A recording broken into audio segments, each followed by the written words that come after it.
Bonjour à tous, on se retrouve pour une vidéo qui explique comment installer un système d'exploitation dans le logiciel VirtualBox. Déjà, qu'est-ce que c'est VirtualBox? Ça permet de créer une machine virtuelle. Mais c'est quoi une machine virtuelle? Eh ben c'est simplement, bon si on veut faire un truc vraiment simplifié, un autre système d'exploitation comme Windows, XP, Vista 7, Linux Ubuntu, dans une autre fenêtre carrément. Donc pour ça, vous devrez télécharger le logiciel VirtualBox. Bon, alors je vais vous montrer où le télécharger. Il y aura bien entendu un lien dans la description. Alors lors de l'installation, vous aurez sûrement des messages disant ouais, c'est pas un logiciel certifié Windows et tout, machin, plusieurs fois d'affilée. Et bien en fait, continuez, continuez, continuez. Et voilà. Donc là, on va aller sur la page de VirtualBox, même si je l'ai déjà sur mon ordinateur. Et Et pourquoi ma connexion lag? Je sais pas pourquoi. Peut-être parce que j'enregistre en même temps. Je me déconnecte de Steam aussi en même temps. Au cas où si si quelqu'un me parle en même temps, ça serait pas très malin.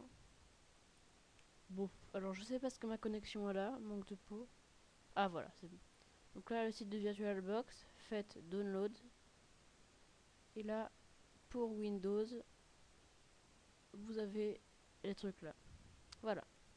Une fois que vous l'avez, vous aurez sûrement une icône sur le bureau. Même si moi j'en ai pas parce que j'ai un petit lanceur d'application en haut. Et vous retrouverez que ça. Mais moi la première fois que j'ai ouvert ça, je me suis dit oh mais qu'est-ce que c'est que ça? Eh bien c'est bien simple. Faites créer. Et donc là, faites suivant. Donc là mettez le nom de votre prochain système.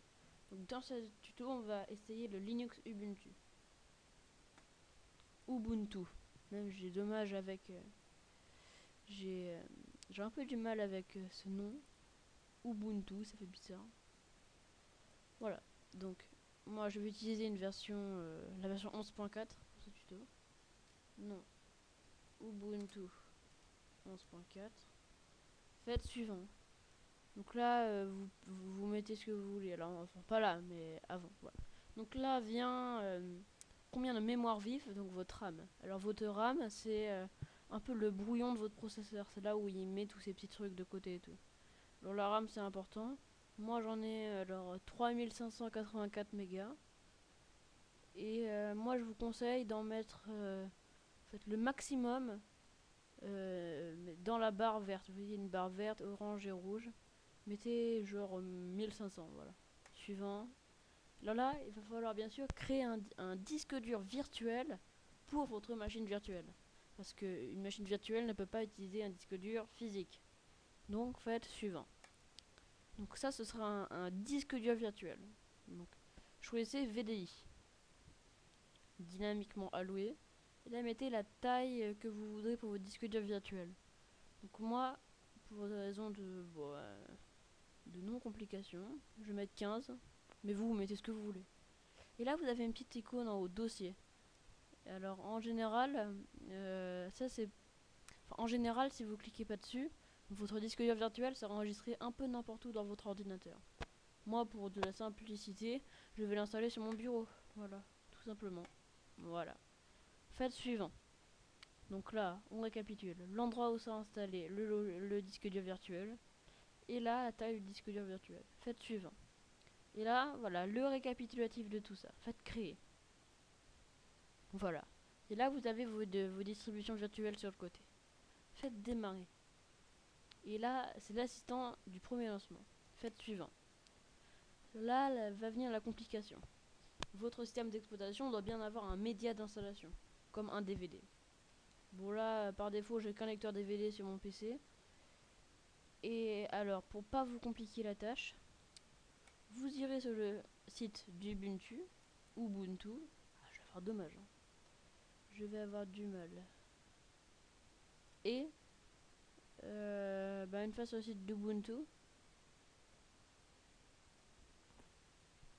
alors vous mettrez dans les commentaires, si ça vous fait plaisir, si on dit Ubuntu ou Ubuntu. Faites download.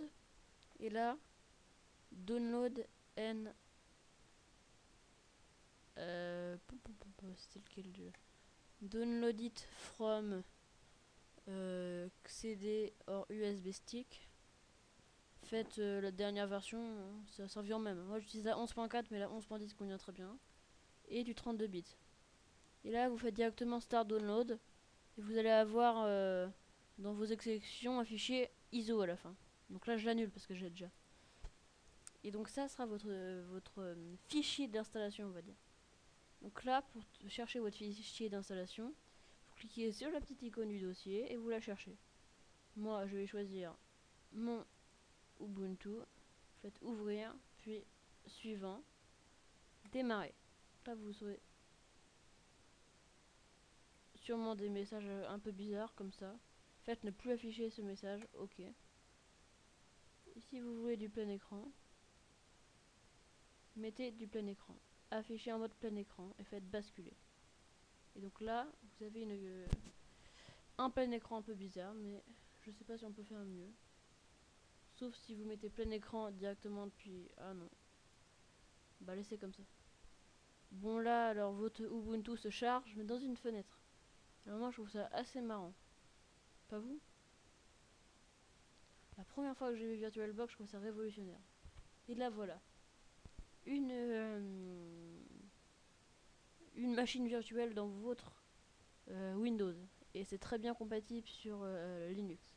Bon, d'ici peu, je vais passer sur une autre distribution Linux. Ça va être Mandriva. Donc, j'ai fait un récapitulatif de comment installer. Donc là, libre à vous de l'installer ou de l'essayer. Donc, moi, je vais faire installer. Bah voilà. Donc là, une fois là. Voilà, donc là, il y a les 2-3 trucs. Bon, voilà. Vous voulez télécharger les mises à jour pendant l'install pour pas vous faire chier. Installer les logiciels tiers. Moi, je le fais pas parce que je vais pas en avoir besoin après. Vous faites suivant. Et là, vu que ça va être un disque dur virtuel, vous faites effacer le disque dur et installer Ubuntu. Et là, voilà. Bien sûr, vous n'avez qu'un disque dur en haut qui fait 16 Go comme j'avais mis. Et c'est un disque dur VBox, VirtualBox, virtuel. Donc tout votre disque dur, pardon, sera utilisé pour Ubuntu. Vous faites installer. Et la procédure d'installation d'Ubuntu, qui est d'ailleurs très sympathique, va démarrer. Voilà. Donc après, je pense que vous savez faire. Une fois que votre Ubuntu est installé, là vous pouvez très bien mettre votre emplacement géographique pendant votre installation. Moi j'habite à Tours.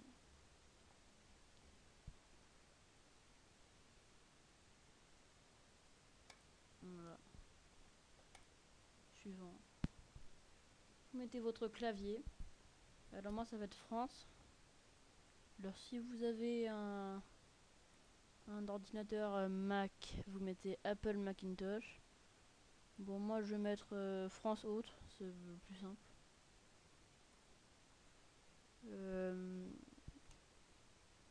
Là vous avez des petits tests. Alors là ils vous vont... Si vous savez pas, vous faites les petits tests. Alors votre clavier est-il doté de cette touche? Alors... Wow. Non. Cette touche là. Ah bah oui. De cette touche. Et ben je ne sais pas. Bon peu importe, faites... Bon, enlevez ça, ça m'énerve moi. France, voilà. France autre.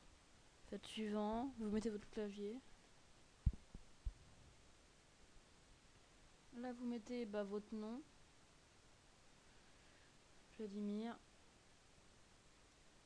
Le nom de... Oula.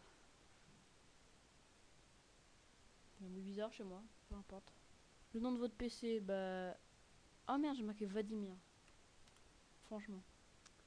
Le nom de votre PC, Vladimir VirtualBox, pourquoi pas. Un nom d'utilisateur Vladimir, mot de passe. Mettez ce que vous voulez. Qu'il soit trop faible ou pas, on s'en fiche. Vous mettez un mot de passe. Faites ouvrir la session automatiquement si vous voulez qu'on ne vous demande pas votre mot de passe à, à chaque démarrage. Faites suivant. Et là vous avez le petit écran d'accueil Ubuntu, très sympathique, ce qui vous montre ce qu'il vous apporte avant, après l'installation. Donc alors maintenant on va faire un petit point. Alors déjà les utilisateurs Linux me demanderont sûrement, mais pourquoi utilises-tu Windows? Pourquoi? Bah parce que je sais pas. Pourquoi j'utilise Windows? Parce qu'au départ je m'étais dit que ouais, Windows c'est plus simple et tout, mais que après je me suis forgé des opinions et j'ai trouvé que Linux c'était mieux. Alors pourquoi? Eh bien parce que Windows c'est les licences, le numéro de série, les mises à jour, le flicage.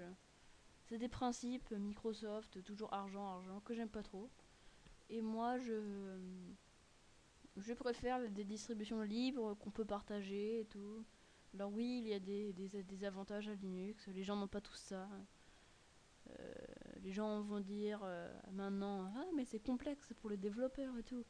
Eh bien non, parce que il y a des distributions maintenant fort sympathiques et très pratiques. Comme Ubuntu par exemple, qui est une distribution vraiment très pratique, très tournée vers le grand public. Pas comme des distributions, oui, il y a aussi des distributions bien compliquées. Mais moi, moi je pense que je vais me tourner vers nos distributions. Donc je réduis mon page.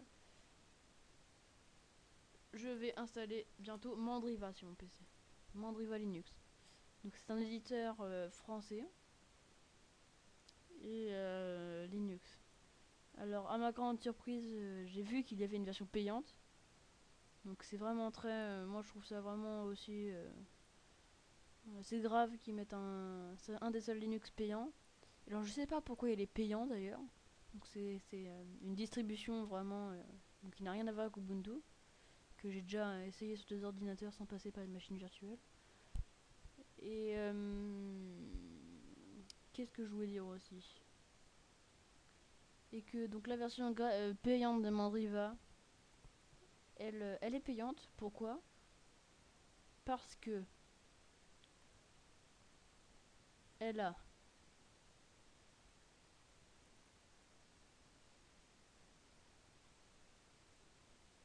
elle a des